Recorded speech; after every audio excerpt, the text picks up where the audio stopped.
everybody and welcome back to my channel. My name is V. For today's video we're going to be talking all about the 15 things that I've been implementing that have improved my life over the past few years, or rather even the past few months. And if I'm looking down, it's because I have my notepad down here with my notes, and let's get straight into it. So number one is having an inbox for my brain. I got this from one of Ali Abdaal's videos and it was so helpful. He said that you should have an inbox for your thoughts because you don't want to overload your brain and keep trying to remember something and keep thinking about it and pondering on it. The moment you get an idea, open up your laptop, go onto your Notion page, dump it onto a page, or maybe have a different place where you can store your ideas, and then when the end of the week comes you can sit down, look through, and then make them into something, you know, put them into the right piles and all this stuff. So just have an inbox because you're going to overload yourself, and I've been doing that with Notion and it's been going swimmingly. And the second one, which sounds so obvious and I know, stay with me now, but really hear me out,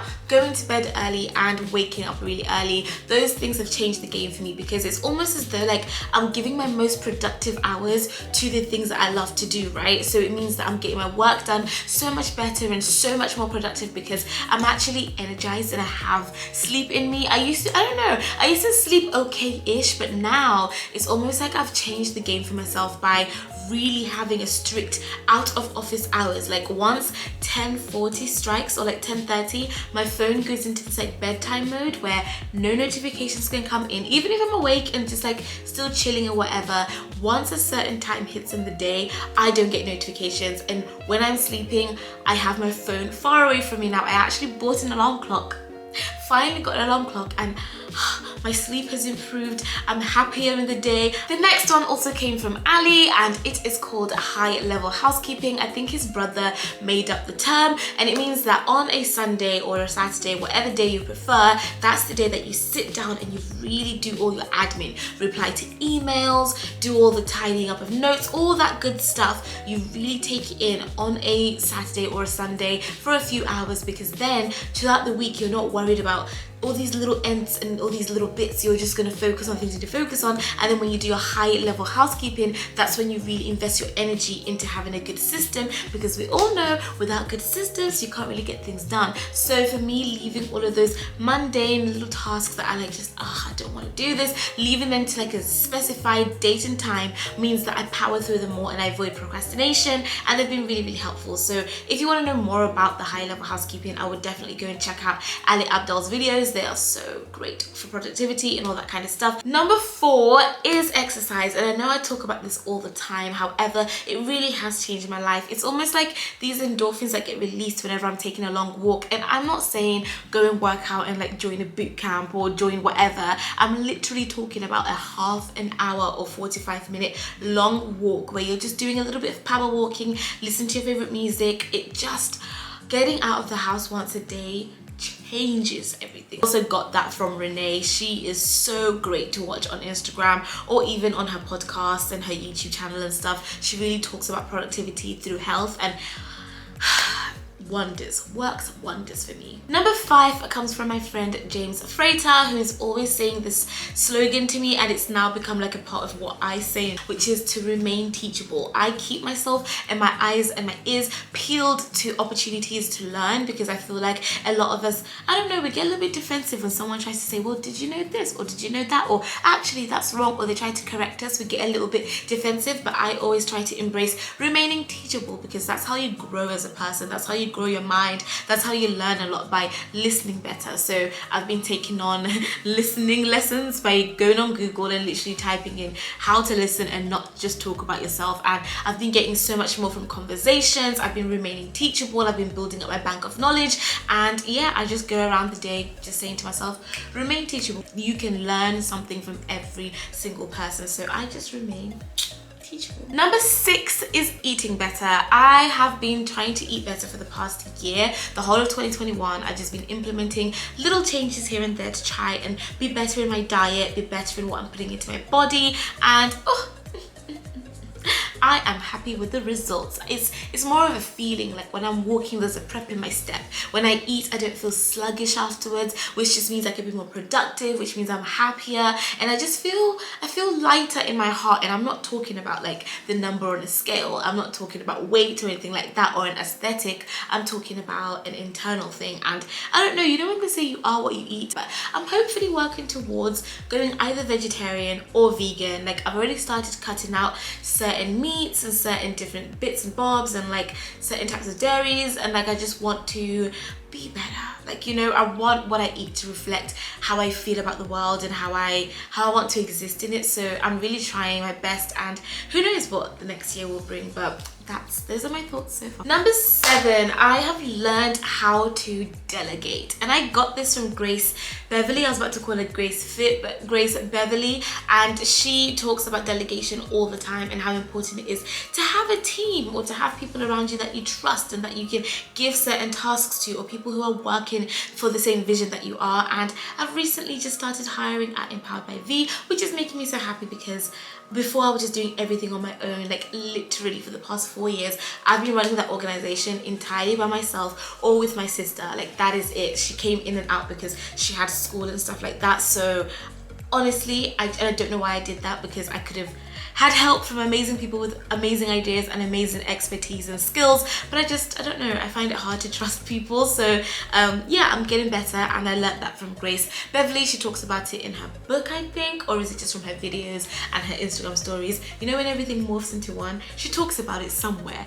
And yeah, it's really great advice. So start delegating or just asking for help. Number 8 is journaling. Journaling is changing my life. I might do a separate video on journaling and how it's changing my life, because honest to God, it's almost like you have this feeling in your heart, it's heavy, and you're thinking about things, then you write it down, and for me anyway, it immediately gets halved. It's, you know, the problem shared is a problem halved, all that stuff. It's true. Yeah, I couldn't recommend it more. If you're struggling to like talk to someone who you actually can talk to or whatever, having a journal for the meantime, it's just like a brain dump. It's kind of like you just offload from yourself, and you know the thought is safe somewhere, but at least it's not sitting in here and you're pondering over it, you know. Number 9 is all about setting better boundaries, and I got this from Tony Tone and James. To be fair, James has been really great for encouraging me to set better boundaries with myself and with other people around me. And Tony Tone talks about it in her book, which is I Wish I'd Known This Earlier. Lessons on Love, I believe that's what it's called. And she talks about how to set better boundaries, not only with people that you're in a relationship with, but with yourself, because it's really important to show up and show out for yourself. And the more that you keep violating your own boundaries, nobody around you is going to respect what you're saying or what you're doing if you yourself aren't living up to it. And you know who else taught me about this? It's Renee. Again, these people are so knowledgeable and just fill me with knowledge. Renee talks about this, and she's like, from 9 a.m. or is it 7 a.m. until 11 or something like that, maybe it's 7 a.m. till 10 a.m. no one can get in touch with Renee, and after 10 p.m. no one can, like, she is like, no, this is me time for her to be in the gym, time for her to be doing this and this and this, and she's not gonna even allow anybody. And because she's so strict on it, and she's always so strict on it, I think twice before I dial her number past 10 o'clock. It must be an emergency. It must be someone's house is on fire before I call Renee after a certain time. Do you know what I mean? And I think if people can see that you're so committed to what you're saying, and you're upholding your own beliefs, your own values, your own boundaries, they will not even infiltrate it. But if you're umming and ahhing and you take a call at 11, you take them to call at 12, once you violate that boundary, it is, for everybody, it's an open invitation. So it's important to uphold them and be true to yourself, okay? You can set boundaries and you can demand what you want, and people need to respect it. They need to respect it.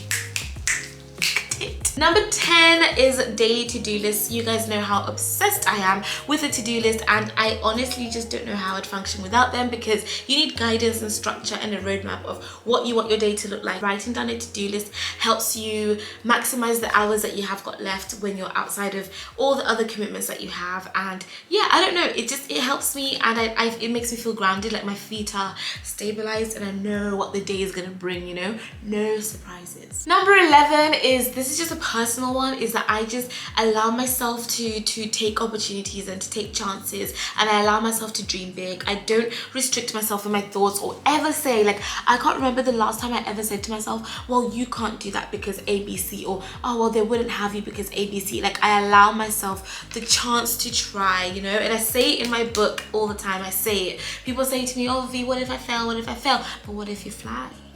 Or what if you fly, my friend? What if you fly?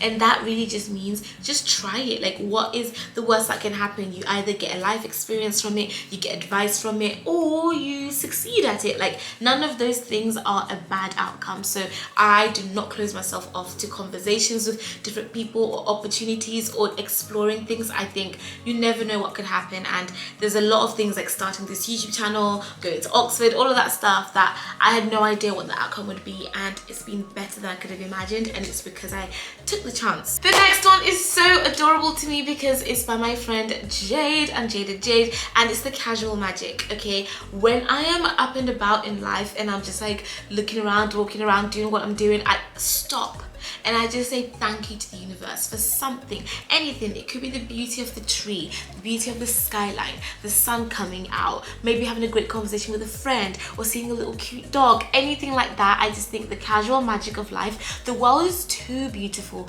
for you to not have something to be grateful for in each day. Even waking up, even being healthy, being alive, like being here, having good friends, you know, being able to cook something nice, being able to dance, enjoy music. There are so many things and they make me smile. Like, I get this casual magic and it brightens up my day. So I look through it, I seek it out, and I stop and really take a look around me and appreciate what the world's got to offer. And it just makes you a bit of a happier person because you're not always just thinking negative things. So Casual Magic by Untitled Jade. Number 13 is reading more often. I love reading. Now I'm actually reading more, and I've planned for 2022, hold me to it, to make sure I read a book a month, which I know sounds like little for some people, but for me it's a lot, considering there's just so much going on and I struggle to find the time to read. Now I read before bed and during the day when I've just got like some spare time, and currently I'm reading. It's not about the burqa. Reading is changing my life because I'm learning so much. Number 14 is enjoying my own company. I've learned to live with myself. I know I've moved out and I technically live with myself, but I want to go beyond just living with myself. I want to start loving myself, you know? So I take trips on my own, solo travel all the time. I spend time on my own in my house. I barely go out, to be honest with you, just because I don't know, I'm so happy with my own company. I can entertain myself for hours. I like being by myself. I enjoy being with my friends and family too, but I'm really content and comfortable and in love with myself and my own company. So I don't know, being able to be with yourself means that you're not ever gonna like settle, or let's just say someone says we're gonna go for dinner and we can only go to this one place, and you actually hate that place and you don't want to go to that place. You can just say, well, you know what, thank you for your offer, I'm not gonna make it, and you can go out for food on your own to the place you actually want to go to. And there's power in not being afraid to be alone. Like, you never have to hold on to someone who might not be good enough for you just because you don't want to be alone, because if you're comfortable with being yourself, people can only actually enter your space if you want them there. But if you are not comfortable with being alone, you might take whatever comes your way just because you don't want to be alone, you know? So it's really important to be comfortable with you. And the last thing on my list, we're gonna end it with Ali, since we started it with Ali, and this advice came from Ali, all about having a daily highlight, having something that you know is coming up in your day that you're really looking forward to, and you can just look forward to it. It just makes your day exciting and fun, and knowing that there's something in that day that you're excited about, even if you're going to be doing like mundane tasks like, I don't know, tax returns, or looking into bank stuff, or looking into whatever admin things that you don't want to do. At least you know there's something exciting coming up, and that could be anything. It could be going for dinner with a friend, it could be having a meeting that's going to change your life, it could be having the time to edit a video, whatever it may be. Look into what your daily to-do list has on it and what your day looks like, and pick something that is your daily highlight, because I just think it's important to put out positive energy into the universe, but not just that, into your space. And if you're walking around mad about the world or mad about whatever, and you just have a negative bubble around you, you're just gonna make your day horrible. So all of this advice is just all about self-improvement and living a healthy and successful and organized and productive life. I don't know what else to say, but yeah, I hope you guys enjoyed that video. I really enjoyed reflecting on the 15 habits and lessons that I've learned in my time in the past year, in a few months. And yeah, I hope you guys enjoy. One of my goals is to upload more frequently, so I hope you're enjoying the regular back-to-back videos coming your way right now, and let me know what you want to see next. So I'm gonna head off and see you on Sunday. Stay safe. Bye.